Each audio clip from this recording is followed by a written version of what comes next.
చిరంజీవి గారిని అంట సినిమా వాళ్ళందరినీ కూడా నడిపించి వచ్చాడంట.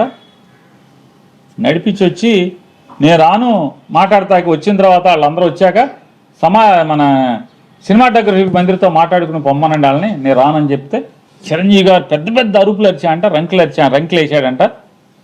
తమాషాగా ఉందా అది ఇదని వెంటనే భయపడి జగన్ గారు వచ్చి వాళ్ళతో చర్చలు జరిపాయంట. అరే వయసుకి హోదాకి ఎమ్మెల్సీ చేసాం, మంత్రి చేసాం, మళ్ళీ ఇప్పుడు ఎమ్మెల్యేగా ఎలగబెడుతున్నాం.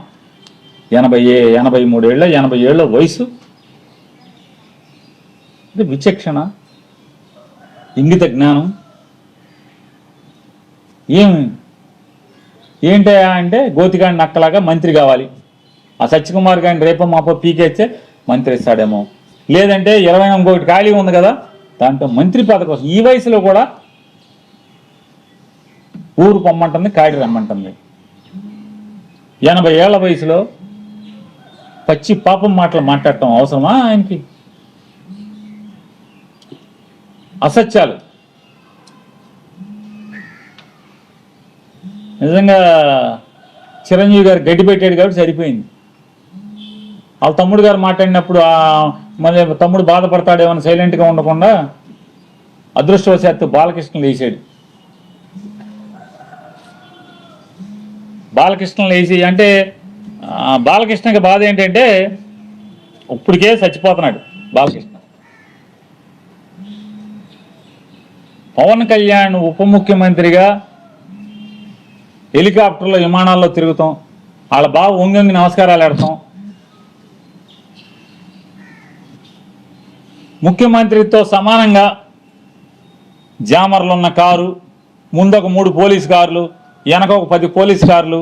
అసలు మామూలుగా పవన్ కళ్యాణ్ కారు దిగంగానే వాళ్ళ బావ కన్నా ఎక్కువగా ఓ 25 మంది పోలీసులు చుట్టూ సఫారీలు వేసుకుని తుపాకులు వచ్చుకుని ఓ 25 మంది పోలీసులు.